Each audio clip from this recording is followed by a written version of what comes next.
Hi, ടൂസം റിയാക്ഷൻസിലേക്ക് സ്വാഗതം. നമ്മൾ ഇന്ന് റിവ്യൂ പറയാൻ പോകുന്നത് നടന്ന സംഭവം ബിജു മേനോനും സുരാജ് ഞാർമൂടും നായകന്മാരായിട്ടുള്ള സിനിമയാണ്.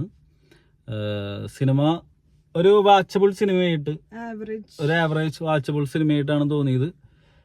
വലിയ ബോറടിപ്പിക്കണമൊന്നുമില്ല. സിനിമ മൊത്തത്തിൽ കണ്ടിരിക്കാം. കുറച്ച് തമാശകളും പരിപാടികളൊക്കെ ആയിട്ടുള്ള ഒരു സിനിമയായിട്ടാണ് തോന്നിയത്.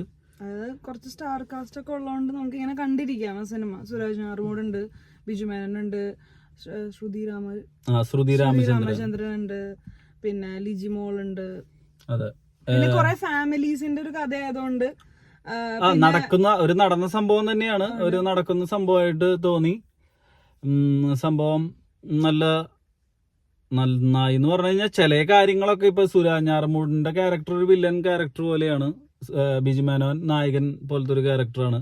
പക്ഷെ ഈ സുരാജ് ഞാർമൂടിന്റെ കുറെ പ്രശ്നങ്ങളുണ്ട്. എന്നാലും ചില കാര്യങ്ങള് നമുക്ക് അതാളുടെ വ്യക്തിപരമായിട്ടുള്ള കാര്യമായിട്ട് തോന്നാം ചിലപ്പോ.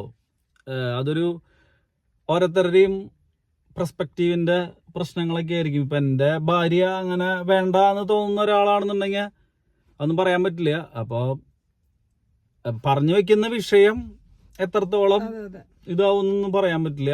കുറെ കാര്യങ്ങളൊക്കെ ശരിയാണ്. കുറെ കാര്യങ്ങളൊക്കെ ഇപ്പൊ സ്ത്രീകൾ അനുഭവിക്കുന്ന കുറെ കാര്യങ്ങളൊക്കെ പറഞ്ഞത് ഓക്കെ ആയിട്ട് തോന്നി. പിന്നെ സമൂഹത്തിൽ ഇങ്ങനെ ഒരു ടോപ്പിക് എടുത്ത് സിനിമ ചെയ്ത് എല്ലാരും അറിയിക്കേണ്ടി വന്നല്ലോ എന്ന് ഓർത്തിട്ട് നമുക്കൊരു ചെറിയൊരു തോന്നി. അതിപ്പോ എങ്ങനെയാ അതിപ്പോ പറഞ്ഞു കഴിഞ്ഞാൽ സ്പോയിലർ ആവോന്ന് അറിയാം. ആ സിനിമ ഉണ്ടാവാനുള്ള ഒരു കാരണമുണ്ട്, റീസൺ. ആ റീസൺ പലർക്കും ദഹിക്കില്ലായിരിക്കും. അതുകൊണ്ടായിരിക്കും ഈ സിനിമ അധികം ഇങ്ങനെ ഫാമിലി പ്രേക്ഷകര് കാണാൻ പോവാത്ത. എനിക്കറിയില്ല. അല്ല, ഇപ്പൊ അതിന്റെ ഒരു സംഭവം പറയാം. ഇപ്പം ഈ ഒരു ഫ്രണ്ട്ലി അപ്രോച്ച് ഇല്ലാത്തതിന്റെ ഒരു പ്രശ്നമൊക്കെയാണ് പറയുന്നത്. ആണും പെണ്ണും തമ്മിലുള്ള ഒരു വേർതിരിവിനെ കുറിച്ചാണ് സംസാരിച്ചുകൊണ്ടിരിക്കുന്നത്. ഇപ്പൊ ചില കാര്യങ്ങൾ, അതായത് ചില കാര്യങ്ങൾ ആണ് മാത്രം സംസാരിക്കാൻ പാടുള്ളൂ. ചില കാര്യങ്ങൾ പെണ്ണും മാത്രം സംസാരിക്കാൻ പാടുള്ളൂ. ആ കാര്യങ്ങൾ ആണും പെണ്ണും സംസാരിക്കുമ്പോ തന്നെ അത് ഒരു കല്യാണം കഴിച്ച ആളുടെ അടുത്ത് സംസാരിക്കാൻ പാടുള്ള കാര്യങ്ങൾ, പാടില്ലാത്ത കാര്യങ്ങളൊക്കെ കൂടുതൽ ഈ സെക്ഷൽ ആയിട്ടുള്ള കണ്ടന്റ് ആണ്. പിന്നെ അതിനെ നമ്മുടെ നിയമപാലകർ എങ്ങനെ നോക്കി കാണുന്നു? അതെ, അങ്ങനെ ഒരു നിയമപാലകര് മാത്രമല്ല, നമ്മുടെ സമൂഹമാണ് നോക്കി കാണുന്നത്. സമൂഹത്തിൽ പെടുന്നതാണല്ലോ നിയമപാലകര്. അപ്പൊ പ്രശ്നം നിയമപാലകരുടെ അടുത്ത് വരുമ്പോ അവരുടെ അപ്രോച്ച് അവര് തനി സമൂഹത്തിന്റെ പോലെയാണ് പെരുമാറുന്നത്. ഇപ്പൊ എല്ലാവർക്കും ലൈംഗിക ദാരിദ്ര്യം നന്നായിട്ട് ഫീൽ ചെയ്യുന്ന ഒരു സ്ഥലമാണ് കേരളം. അപ്പൊ അവർക്ക് കിട്ടാത്തത് മറ്റുള്ളവർക്ക് കിട്ടണ്ട എന്നുള്ള ഒരു ആറ്റിറ്റ്യൂഡും ഉണ്ട്. പിന്നെ ശരിയായിട്ടുള്ള വിദ്യാഭ്യാസം ഇല്ലായ്മ കൊണ്ട്, ഒരു സെക്സ് എഡ്യൂക്കേഷൻ ഇല്ലാത്തതുകൊണ്ട് തന്നെ അതിനെ കുറിച്ച് സംസാരിക്കുന്നത് എന്തോ മോശമായിട്ടുള്ള കാര്യമാണ്. അതെ, സെക്സിനെ സ്ത്രീകളാണ് അതിനെക്കുറിച്ച് സംസാരിക്കുക.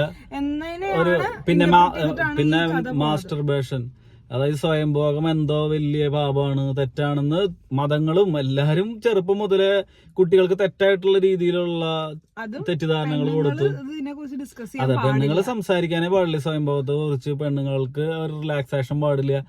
അങ്ങനെയുള്ള കുറെ തെറ്റിദ്ധാരണകൾ അടങ്ങിയിട്ടുള്ള ഒരു സമൂഹത്തിൽ നടക്കുന്ന ഒരു കഥയാണ്. അപ്പൊ ഒരു പുരുഷൻ ഒരു പെണ്ണിന്റെ അടുത്ത് പറയാൻ പാടില്ലാത്തത് സമൂഹം ഓൾറെഡി പറയാൻ പാടില്ല എന്ന് വിചാരിച്ചിരിക്കുന്ന ഒരു കാര്യം പറഞ്ഞത് നിന്നുണ്ടാവുന്ന ഒരു പ്രശ്നമാണ്. അപ്പോ ബിജു മേനോൻ സാധാരണ പോലെ തന്നെ ഒരു രസമുള്ള ക്യാരക്ടർ വെച്ച് നോക്കുമ്പോ എന്തൊക്കെയോ പ്രശ്നം കല്ലുകടിയുള്ള ഒരു ക്യാരക്ടറായിട്ട് എനിക്ക് തോന്നി മൊത്തത്തില്. അല്ല, ചില കാര്യങ്ങള് നമുക്ക് ഓക്കെ വിട്ടുകളയാം എന്നുള്ള രീതിയിൽ തോന്നി. ടോട്ടലി സിനിമ ഒരു കുഴപ്പമില്ലാത്ത, കണ്ടിരിക്കാം എന്ന് പറയുന്ന ഒരു വൺ ടൈം വാച്ചബിൾ ആയിട്ടുള്ള ഒരു സിനിമയാണ്. അപ്പൊ എല്ലാവരും തിയേറ്ററിൽ പോയി കാണാൻ പറ്റുന്നവര് തിയേറ്ററിൽ കാണാം, അല്ലാത്തവര് OTT വരുമ്പോ കാണാം. ഫാമിലിക്ക് കാണാൻ പറ്റാം. എന്തായാലും ഒരു ചെറിയ മെസ്സേജ് പാസ് ചെയ്യുന്ന തരത്തിലുള്ള സിനിമയാണ്. പിന്നെ സിനിമയിൽ നിന്ന് മെസ്സേജ് പാസ് ചെയ്യാന്ന് പറഞ്ഞു കഴിഞ്ഞാൽ അതൊക്കെ ഓരോരുത്തരുടെ ഇഷ്ടമാണ്. എന്റർടൈൻമെന്റ് ആയിട്ട് കാണുന്നവർക്ക് എന്റർടൈൻമെന്റ് ആയിട്ട് കണ്ടു കളയാം. ചിലപ്പോ ഒരു ക്ലിക്ക് കിട്ടുന്നവർക്ക് ഒരു ക്ലിക്ക് എടുത്ത് അതിനനുസരിച്ച് ജീവിതത്തിലേക്ക് കൊണ്ടുവരാമെന്ന് മാത്രം. അപ്പം എല്ലാവരും കാണാൻ പറ്റാവുന്നൊരു ശ്രമിക്കുക. അപ്പോൾ അടുത്ത ഒരു വീഡിയോ വരുന്നത് വരെ എല്ലാവർക്കും നമസ്കാരം. പിന്നെ ഇഷ്ടപ്പെടുകയാണെന്നുണ്ടെങ്കിൽ സബ്സ്ക്രൈബ് ചെയ്യുക, ലൈക്ക് ചെയ്യുക, കമന്റ് ചെയ്യുക, അഭിപ്രായങ്ങൾ കമന്റ് ചെയ്യുക. എന്നാൽ മാത്രമാണ് നമുക്ക് അത് ഇംപ്രൈസ് ചെയ്ത് കൊണ്ടുവരാൻ പറ്റുള്ളൂ. അപ്പോൾ എല്ലാവർക്കും ബൈ.